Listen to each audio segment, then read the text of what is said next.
Sabi ko, maaring isa itong parusa sa akin ng Diyos sa dami kong mga nagawang kasalanan. Kaya naisip ko na tapusin na lang ang buhay ko.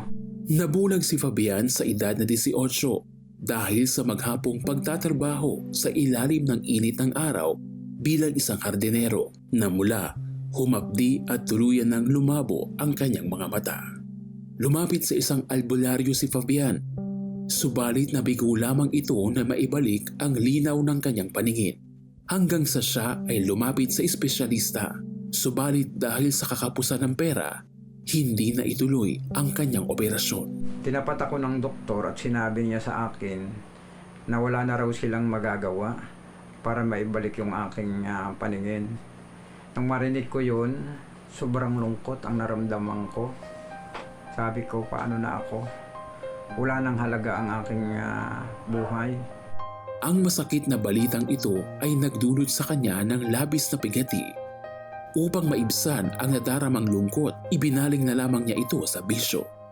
Nagpasya ako na balikan ang mga bagay na ito kasi doon lang ako nagiging masaya. Naging libangan ni Fabian ang makinig sa radyo na siyang nagbigay daan upang marinig ang magbibigay liwanag sa madilim niyang mundo. Nakapakinig ako ng pangangaral ng isang pastor. Walang malaking kasalanan na hindi kayang patawarin ng Diyos. Kaya pinakinggan kong mabuti. Inaramdaman kong tumutulo ang luha ko. Damandama kong mayroong Diyos na nagmamahal sa akin. At sobrang saya ang naramdaman ko na hindi ko natagpuan doon sa aking mga bisyo.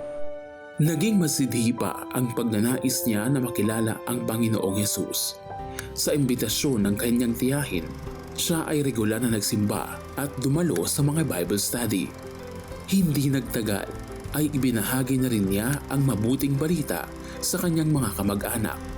At nang lumaon ay nagpasimula siya ng Bible study group hanggang sa nagbabahagi na siya ng salita ng Panginoon sa pulpito tuwing linggo. Ang ginagawa ko, nagpapabasa ako ng Bible. Tapos nagkaroon ako ng digital Bible. Nakikinig din ako sa YouTube sa pangangaral ng iba't ibang mga pastor at doon nakakakuha ko ng idea. Kalaunan, si Fabian ay binansagang bulag na nag-aakay ng mga bulag sa katotohanan. Isang patunay ay ang buhay ng kanyang pamangking si Aloha. Noong bata po kasi ako, I've experienced yung physical abuse. So dahil po doon, nagkaroon ako ng mga suicidal thoughts pero hindi yun natutuloy kasi nga po, naaalala ko yung mga paalala sa akin ni Tiffany. He was really used by the Lord kung paano niya ako, kami magkakapatid pinalaki. Yung guidance niya through the Word of God, yung mga bagay na naaalala ko po during those dark moments in my life. So, isang po from Children Ministry, I'm leading the youth sa church namin and I'm also part of the worship team. Sobrang galak ang aking naramdaman na kahit madilim ang aking paningin, ay ginagamit ako ng Diyos sa paghahayag ng kanyang salita para magbigay ng liwanag doon sa mga taong madilim ang kaisipan. Si Fabian ay naglilingkod sa Panginoon bilang isang full-time pastor. Kasama ni Fabian sa gawaing ito ang kanyang pamilya. Ang kanyang asawa ay Sunday school teacher at ang kanyang dalawang anak ay bahagi ng praise and worship team. Naging blessing pa sa akin na ako ay nabulag dahil nakilala ko ang Panginoon. At lagi ko ngang sinasabi, tanggap ko ito, Panginoon. Ang mahalaga na kapag lilingkod ako sa iyo, sapat na sa akin na ako yung pinatawad at iniligtas. Siya ang nagbigay ng liwanag sa aking mundong madilim. Kaibigan, baka katulad ka ni Fabian noon. Pakiramdam mo wala nang saysay ang buhay. O kaya iniisip mo galit ang Diyos sa iyo. Tandaan mo, hindi galit ang Diyos sa iyo. Ang kanyang pag-ibig ay walang kondisyon. Ang kanyang kapatawaran ay lubos. At ang kanyang plano para sa iyo ay higit pa sa iyong sakit o problema. Tama. You can just come as you are. And right this moment, you can experience that same transformation. Open your heart to Jesus. the one who redeems, the one who restores and gives life true meaning and purpose. If that is you, my friend, then pray with us. Just say, Dear Lord, for so long, I would plan everything I want to do by myself. I would live the way I want to live. But then I realize that all of this is meaningless. My life still amounts to nothing. But you are the God that can take something that seems to be worthless and turn it into a treasure. You bought me. You redeemed me. You purchased me back from being a slave of sin. And you redeemed me with your most precious blood, the blood of the one and only Son of God, Jesus. So today, I surrender my life to you. I admit my sinfulness and ask your forgiveness. And Lord, invite you now, Jesus, to be my Lord, my Savior, the God that truly loves me and values me. Thank you for paying the price on that cross, shedding your life's blood, and then rising again on the third day. I receive you now into my life. This is my prayer in Jesus' name. Amen and amen. Amen. Sumabay ka ba sa prayer at tinanggap si Jesus bilang Diyos at tagapagligtas? Balitaan mo naman kami. Please send us the message, Yes, tinanggap ko si Jesus, through text or via the 700 Club Asia Facebook Messenger or comment section ng YouTube channel. O tumawag sa Prayer Center para mapagdasal ka namin. Grow in your faith. Join our online Bible study group today. Just type BSG in the comment section of the 700 Club Asia YouTube channel or Facebook Messenger to receive details. Nakita natin sa buhay ni Fabian na kahit sa gitna ng kawalan ng pag-asa, nariyan ng Diyos na nagbibigay ng bagong direksyon. Ang dating akala niya ay wakas na, ay naging simula ng mas makabuluhang paglalakbay kasama ang Panginoon. Kung ikaw man ay nasa gitna ng pagsubok, tandaan mo, kasama mo ang Diyos. And when you feel discouraged, remember that you don't have to carry it alone. The CBN Asia Prayer Center is here to stand with you in prayer. Call the number on your screen or connect with us through the 700 Club Asia Facebook Messenger. Kung nais mong marinig pa ang mga kwento ng pagbabago, bisitahin mo ang The 700 Club Asia YouTube channel. Doon mo matutunghayan ang mga testimonya ng mga taong binago ng Diyos. Patunay na siya ay patuloy na gumagawa ng himala sa ating panahon.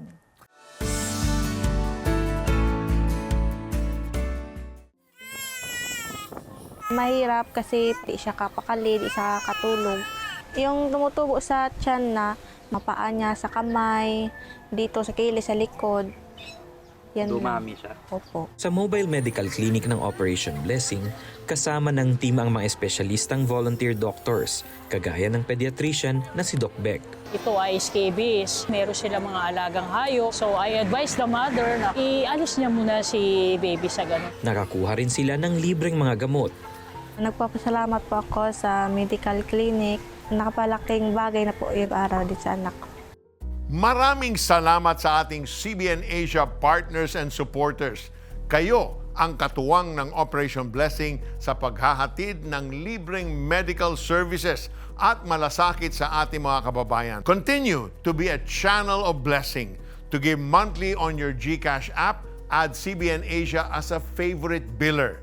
Thank you for your generosity and God bless you more.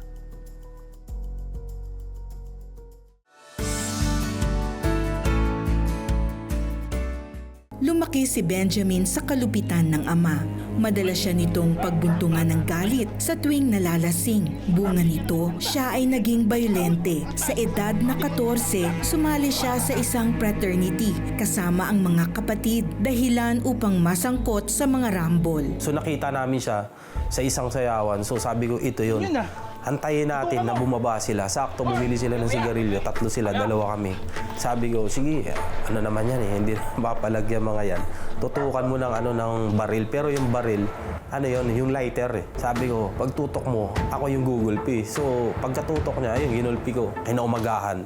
Hinanap kami sa hideout namin. iniwan yung yung sulat na muna, pakalayo-layo. So, nung time na yun, natakot din kami. Kasi in PA talagang yan eh. Pwedeng dalhin ka muna, disiplinahin. Dahil sa mga barkada ko, kaya doon ako talaga na sangkot. Na parang sa akin, nag-i-enjoy ako pagka nangyayari yung mga bagay na yun.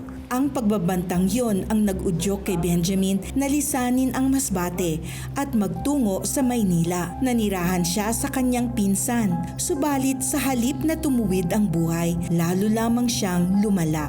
Napunta ako ng Pasay, 1 year ako na pariwara. Kasi hindi na ako nagpag-aral noon eh. Lalong naging magulo yung buhay ko kasi nabarkada ko, puro mga basag ulo at saka mga adik. Hanggang sa dumating sa point sa napapasama sa panghi-snatch. Di naglaon, nagkaroon si Benjamin ng oportunidad na makapagtrabaho bilang instructor sa isang gym. Dito niya nakilala si Lulu. Nahulog ang loob ni Benjamin sa kanya. Nagbunga ang kanilang pag-iibigan ng anak na babae. Inakala ni Benjamin na ang kanilang pagsasama sa iisang bubong ang tutuwid sa kanyang balikong landas. Hindi ito nangyari. June 12, 2005 kami nagpakasal. Hindi pa talaga nasa focus ko na mag-asawa.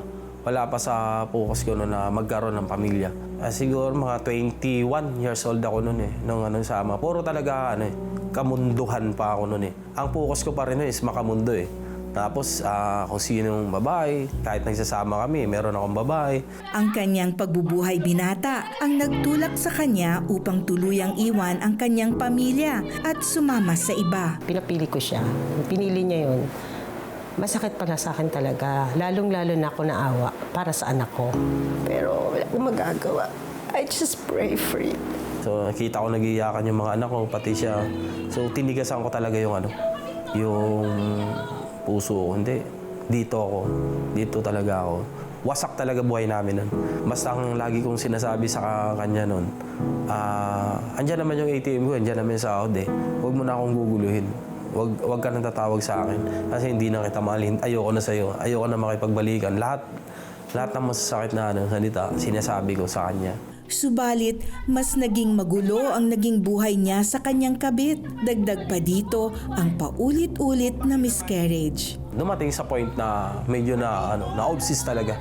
Halos lahat, inaano niya na, laging away, tapos gusto magpakamatay. Magulo na yung isip ko, nandoon na yung inatake na ako ng depression, atake na ako ng anxiety. Sabi ko nga, wakasan ko na lang kayang buhay ko. Nung time na yun, na nangyayari na yung gulo na hindi, parang wala na yung enjoyment doon sa pagsasama namin. Walang direksyon at kapayapaan. Naisipan ni Benjamin na bumalik na lamang sa kanyang tunay na pamilya. Sabi ko, Lord, balik mo ako sa family ko. Pag binalik mo ako sa family ko, magsiserve ako sa'yo. Sa panahong namumuhay sa kadiliman si Benjamin, iginugugol naman ng kanyang misis na si Lulu ang panahon sa panalangin upang siya ay magbalik loob sa kanila. Kasama kayo mga anak. Nakalika. Pag-pray natin yung daddy mo. Sabi kong pag-pray nyo, malinawan ang isip ng daddy nyo. Yun yung pati kong pinupusan. Kahit anong gawin ng daddy nyo, huwag kayo magagalit. Bumalik man yung daddy nila o hindi, wala silang galit. Sa kabila ng 15 taong panluloko ni Benjamin sa asawa, hindi niya ito sinukuan. Muli siyang tinanggap ng kanyang pamilya. Grabe yung ginawa ko. Pero nandyan pa rin siya. Still na tinanggap niya ako. As tatay ng mga anak ko, asawa niya, mga anak ko, hindi man lang sumama yung loob nila sa akin. Nandun, nag-iyakan sila. So nakita ko kung gaano nila na-miss na magkaroon ng isang tatay. Isang gabi, nasumpungan ni Benjamin ang The 700 Club Asia. Puno ng pagpapasalamat dahil sa muling pagtanggap ng misis sa kanya, isinuko ni Benjamin ang kanyang buhay sa Panginoon. Dahil na rin sa kabutihang ipinakita ng kanyang asawa, mas nagsumikap si Benjamin na kilalanin ang Panginoon. Wala akong ibang ginagawa kundi nagbabasa ng Bible na hindi ko pinapakita sa kanila kasi nahiya ako eh. Nagtatago ako nung nagbabasa ako. Nung pandemic, doon ko talaga inano din na kung ano yung pinangako ko sa Diyos, na ginawa ko talaga siya. na sabi ko magsiserve ako sa iyo, magpapagamit ako sa iyo. Nung pandemic, kahit wala kami, nandoon yung moment na na stress, depressed kasi wala eh. Pero umiyak ako, hindi ko pinapakita sa kanila, Lord, ngayon pa ba ako hindi magtitiwala sa iyo? Ibinalik mo nga ako sa family ko. Upang makabawi sa mga pagkukulang na nagawa sa pamilya, sinikap ni Benjamin na maging responsableng ama. Naglakas loob siyang magsimula ng negosyo na agad din namang nasubok dahil sa pandemya. Nire-remind sa akin, sige bumalik ka sa family mo, ibibigay ko sa iyo yung gusto mong hardware. Yan lagi, nagkaroon ng lockdown. So as in wala talaga kami. Sobrang down, walang budget. Sinanla ko yung motor ko. Yun yung time. Sabi ko ang galing lang ng Diyos kasi pinakita niya na sa akin eh. Kumbaga, ito ka na eh, hindi na ikaw dati yung ganun eh. Kasi napakataas ang pride ko, pero nung nakilala ko siya, lahat ng ginagawa ko, pinagkakatiwala ko na sa kanya. Labis na pinagpala ng Panginoon ang kanilang negosyo. Ngayon ay mayroon na silang 2 hardware stores at nagkaroon ng iba't ibang ari-arian. Ang pagpapakumbaba ni Benjamin sa Diyos ang susi upang muling maisaayos ang kanilang buhay pamilya. Patuloy ding nagpapagamit si Benjamin sa kanilang simbahan kasama ng kanyang pamilya. Naayos din ang relasyon ni Benjamin sa kanyang ama. Proverbs 16:3 na talagang pagkatiwala natin kay Yahweh, lahat ng meron tayo. Hindi na mahalaga sa akin, yung pera, yung business. Kumbaga, ang unang-una talaga, si God, tsaka yung family. Perhaps you're longing for healing in your body or provision in your family. Just as Benjamin experienced a breakthrough, you too can encounter God's power today. Let's come before Him in prayer. Camila, would you like to start praying for us? Maybe you are also like in Benjamin's situation. Matagal na kayong hiwalay mag-asawa and you've been praying, you want your family to be restored. Nothing is impossible with God. I've seen countless, and we've counseled many couples. Meron pa nga silang child from another person, and yet, because they surrendered everything to the Lord, God made a way. Your situation is not impossible. So let's bring that to the Lord right now. Lord, you see these couples who have been separated for a long time. It seems impossible in their mind. Yes, through their own strength, Lord, it is impossible. But you, Lord, you make everything possible. And it is your will, Lord, na magkabalikan ang mag-asawa, Lord. You are the one who designed marriage, Lord God. You are the author of marriage. So in the name of Jesus, Lord, tanggalin niyo lahat ng balakid that will stop this couple to get back together. Lord, we pray for humility. Would you humble their hearts, allow them to seek forgiveness from their spouse for their own part, Lord, for the wife for disrespecting her husband, and for the husband, Lord, for not loving their wife, for not staying faithful. So in the name of Jesus, heal this marriage right now. I know you're doing a miracle in this marriage right now. There are also people who are crying out right now, Lord, for different sicknesses. May bata, Lord God, na meron po siyang buta sa puso, Lord. We pray that this child will not even need an operation anymore in the name of Jesus. Lord, heal that hole, Lord God, right now, Lord. Seal that hole that this child will not need an operation anymore. We claim this, Lord. There's also a child in the hospital who was nagkaroon ng fever, nagkaroon ng rashes, nagkaroon ng unexplainable virus. Lord, we pray that you will heal this child right now in the name of Jesus and provide for the family, for their finances, Lord, para mabayaran nila yung hospital bill. And there's also somebody right now, a man who has been praying out loud to you, Lord God, and crying out for this job that he really wants to provide for his family. Would you honor his desire? Because this is your will, Lord God, that he can provide for his family. So according to your will, Lord, we are praying. Allow this man to get the job that he so really needs, Lord God, and provide for his family. In Jesus' name we pray. Amen. Amen. Camila, I don't know if that's the same person, but the Lord showed me someone, you're in your late 40s, you've been out of a job for almost 2 years. But the Lord is saying to you, I'm opening up heaven's door for you, giving you a specific job that you will love, that you will become fruitful in. Receive that encouragement, kapatid, in the name of Jesus. There's also someone, you've been diagnosed with stage 3 colon cancer. The Lord is removing every cancer cell in your colon this very moment. Be of good cheer. The Lord's healing is upon you. Receive that, kapatid, in Jesus' name. Someone also with a frozen shoulder, your right shoulder, di mo mataas yung arms mo. Napakasakit. The Lord is easing the pain and that heat is going away. Receive that, kapatid, in Jesus' name. Hallelujah. Thank you, Lord. Naramdaman ko na tuloy-tuloy ang pag-recover ko. Doon ko naranasan yung kapangyarihan ng Diyos. Wala kaming pera pero naitayo namin yung farm na ito. Nag-restore sa akin, finances, trabaho, lahat po yan galing sa Panginoon. Tulad ba nila ay sinagot din ng Panginoong Jesus ang iyong panalangin? We want to hear it from you. Please text answered prayer and share your story with us. Send it to 0917-126-1442.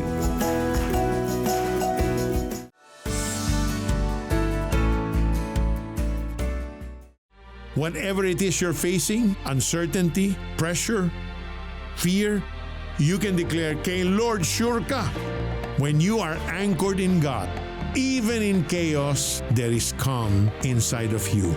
Receive encouragement sa Kay Lord Sure Ka audio teaching ni Peter Kairos. Scan the QR code to donate any amount sa CBN Asia at magkakaroon ka ng exclusive streaming access sa Kay Lord Sure Ka. Be a CBN Asia partner today.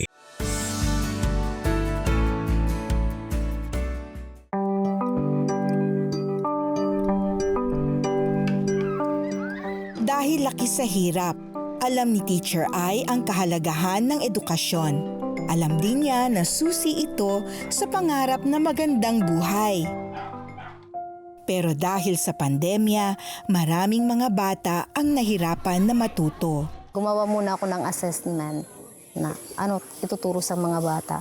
Tapos doon ko kasi nalaman na grade 4 na, hindi pa marunong magbasa ng basic.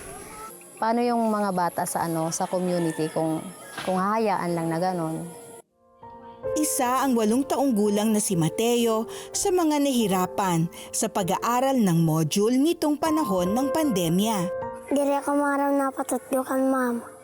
Dahil sa pandemya, obligado ang mga magulang na katulad ni Nanay Ezra na sila ang magturo sa kanilang mga anak. Subalit ang problema... Mahirap kasi parang hindi nga ako nakakaintindi minsan, lalo na yung parang sa grade 4. Iba na yung asawa ko, hindi rin nakakaintindi kasi meron din parang sa high school na minsan hindi na namin inaansiran. Ito ang dahilan kung kaya't naisipan ni Teacher Ai ang pagtututor sa mga bata sa Community of Hope. Tinatyaga niya ang pagbisita sa bawat bahay ng mga bata. Dito niya tinuturuan sa kanilang assignments ang mga bata. Kabilang si Mateo sa mga tinuturuan ni Teacher Ai. Yung tinuturo namin is iba-iba. Kasi iba-iba yung module na sasagutan nila . So kung anong topic yung module nila, yung itinuturo ko sa anak kung paano gawin to, paano sagutan to. Tapos sila na yung magsasagot ng module nila. Sarili kong pera yung ginagamit ko para lang makaproduce ng mga materials ng mga bata, yung mga activity nila. Isang licensed professional teacher si Teacher Ai. Bit-bit niya sa bawat pagtuturo ang malasakit sa mga bata sa loob ng Community of Hope. Nalaman ito ng Operation Blessing, kaya para maipagpatuloy ang libreng tutorial, sinuportahan ito ng Operation Blessing. Nagkaloob ang Operation Blessing ng laptop at printer, mga school supplies at iba pang mga pangangailangan na magagamit ni Teacher Ai at ng mga bata para higit silang matuto. Unang-una talaga, yung sa printer at saka sa laptop, malaking tulong na siya sa mga bata. Kasi kahit sa mga activity nila, through technology na ituturo sa kanila. So yun po yung malaking pasalamat namin kasi nakita ng Operation Blessing at ng Orphan Promise kung ano yung mga kailangan ng mga bata sa tutorial. Sa tulong ng Operation Blessing, lalo pang lumawak ang tutorial ni Teacher Ai. Sa ngayon ay ginaganap ang tutorial ni Teacher Ai sa Community Center ng Community of Hope, 1 beses sa 1 linggo. At sa pagbabalik ng face-to-face classes, bit-bit ng bawat bata sa kanilang mga eskwela ang mga natutunang aral mula kay Teacher Ai. Thank you, Teacher Ai, sa pagturo sa amin na maibaro kami pagbasa, tas pagsurat, tas pag-eskwela. Salamat han nga tanan na iya gintutuddo ang mga bata, lalo na akong mga anak, na tutuddan niya ni maupay, labi na hit kanan values. Salamat gihapan damon na baruanan akong mga anak. Natutuwa kasi ako pag may bata natututo. Parang ang sarap sa pakiramdam. Ang edukasyon ay isang mahalagang pamana sa ating mga kabataan sapagkat sa kanilang mga kamay nakasalalay ang kinabukasan, hindi lamang ng kanilang pamilya, kundi maging ng bansa. Yung pangarap ko sa mga bata sa CUH ay makita na magaling sila sa part ng academic. Tapos yung values nila maiaayos din. Sa susunod na panahon, makakatulong sila sa community. Habang may bata yung CUH, yung tutorial magpapatuloy. Stories like Teacher Ai are possible because of partners who believe in the mission of CBN Asia. When you donate, you enable Operation Blessing to continue its humanitarian effort by conducting medical missions, providing tools, resources, and hope to communities in need. Maging katuwang sa gawain ng Diyos. Sa iyong pagbibigay, mas marami pang kabataan ang matutulungan, mas maraming pamilya ang maaabot, at mas maraming buhay ang mababago. Together, we can bring light to places of need and open doors of opportunity for countless families. So partner with us today and let's continue to share the love of Christ through CBN Asia. Scan the CBN Asia QR code or visit cbnasia.com/give or call the numbers on your screen to know how you can give and be a blessing today.